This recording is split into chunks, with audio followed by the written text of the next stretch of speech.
Buen día, nosotros somos estudiantes de la Universidad Mariano Gálvez de Guatemala de la maestría en estándares internacionales de contabilidad y auditoría. Somos el grupo B2, el cual está integrado por Evelyn Patricia Cifuentes, Miriam Ajú, Elvia Camey, Amy Vázquez, Hugo Reyes y su servidora Ana Preciado.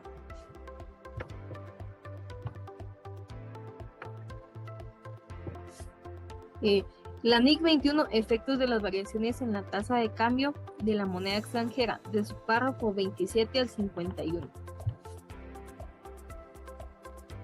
en los cuales nos establece lo que es el reconocimiento de la diferencia de cambio.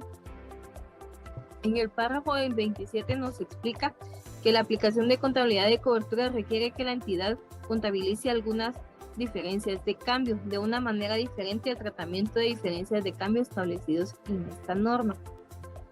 En su párrafo 28, ¿verdad?, establece las diferencias que surgen al liquidar las partidas monetarias al convertir las partidas en monetarias a tipos diferentes de cambio, las cuales se reconocieron en su periodo inicial, ya que se hayan producido durante periodos sin estados financieros previos, se reconocerá en los resultados del periodo. En su párrafo 29 nos explica que cuando se haya producido una variación de las tasas de cambio entre la fecha de la transacción y la fecha de liquidación, esto nos dará una diferencia de cambio, lo cual establece que se registrará o se reconocerá de la siguiente manera: que cuando las transacciones se liquiden en el mismo periodo contable en el que haya ocurrido, toda diferencia de cambio se reconocerá en ese periodo. Y también nos explica que si la transacción se liquida en periodo contable posterior, la diferencia de cambio sea reconocida en cada uno de los periodos hasta la fecha que se liquide. En el párrafo 30 nos dice que cuando se reconozca en otro resultado integral una pérdida o ganancia derivada de una partida no monetaria, cualquier diferencia de cambio incluida en esa pérdida o ganancia también se reconocerá en otro resultado integral. El siguiente párrafo, que es el 31, dice que requiere que el importe de revaluación sea convertido utilizada la tasa a la fecha en el que se determine el nuevo valor, lo que producirá una diferencia de cambio a reconocer también en otro resultado integral. Funcional.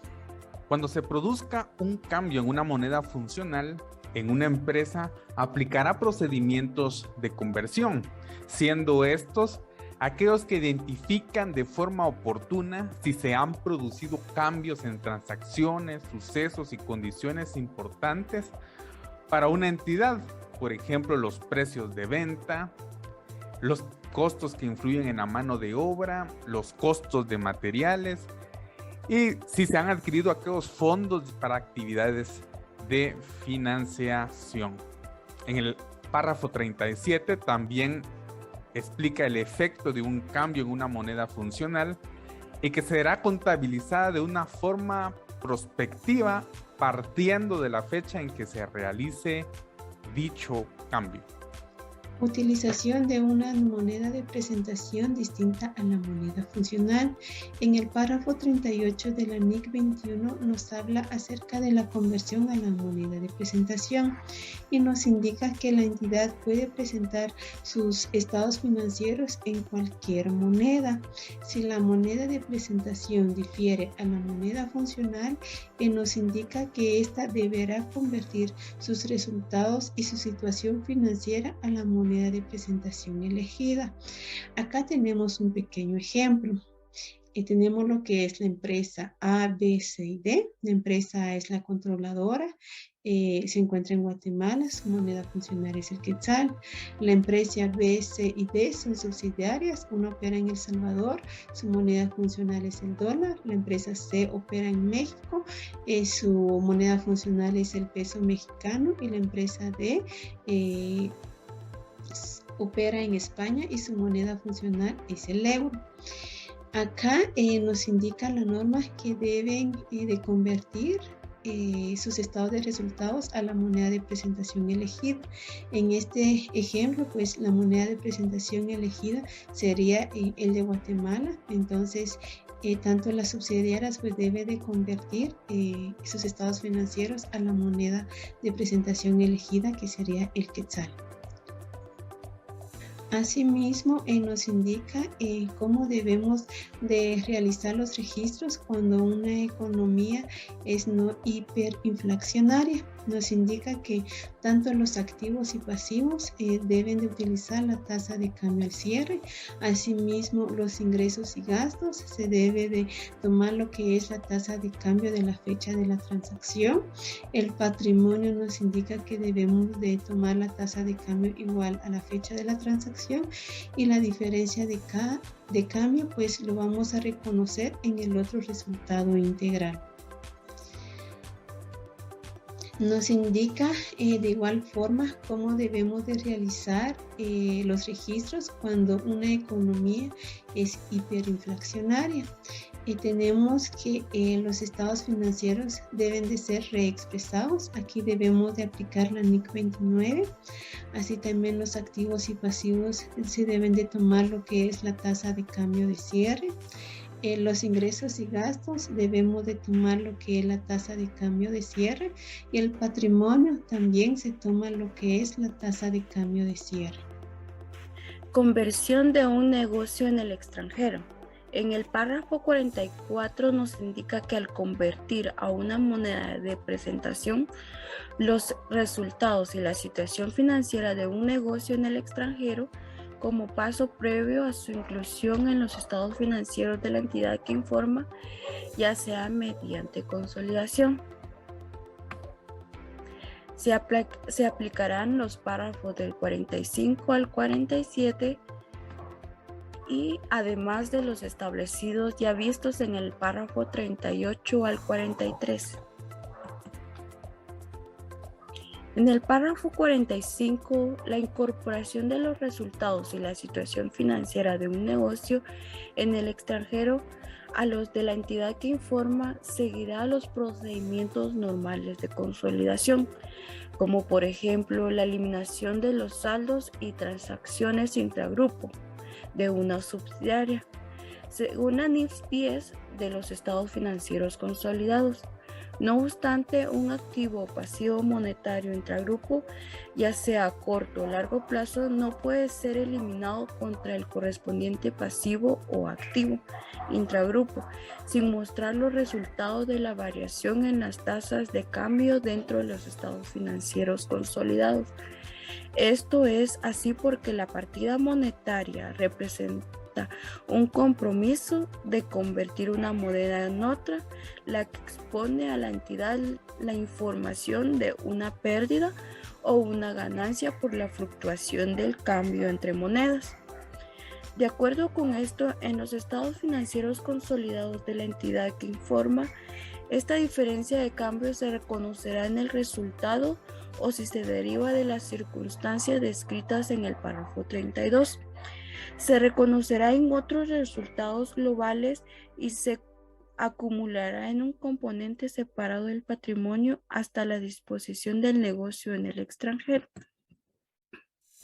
En el párrafo 46, cuando los estados financieros del negocio en el extranjero y de la entidad que informa son de fechas diferentes, es frecuente que aquel que prepare los estados financieros adicionales y cuando no sea así, la NIF 10 permite la utilización de fechas de presentación diferentes, pero no obstante que sean menores de 3 meses y que se puedan realizar los ajustes correspondientes para presentar los efectos de transición y otros sucesos ocurridos entre la fecha de representación.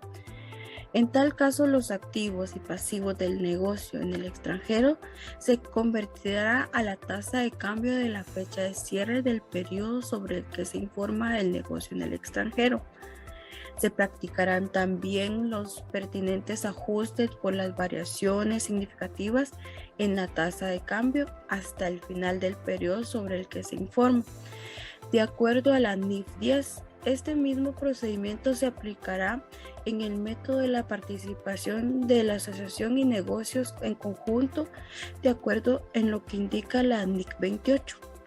tanto la plusvalía surgida por la adquisición de un negocio en el extranjero como los ajustes del valor razonable practicados en el importe en los libros de los activos y pasivos a consecuencia de la adquisición de un negocio en el extranjero se debe tratar como activos y pasivos del mismo, como disposición total o parcial de un negocio en el extranjero.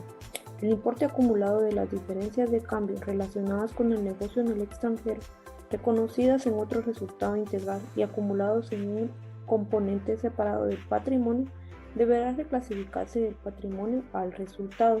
¿Y cómo se va a hacer esto? Como un ajuste por reclasificación, cuando se reconozca la ganancia o pérdida de la disposición. Acá se muestra un extracto de las partidas que pueden reclasificarse posteriormente al resultado del periodo, donde refleja lo que anteriormente se les había indicado, las diferencias de cambio al convertir negocios en el extranjero. Disposición parcial.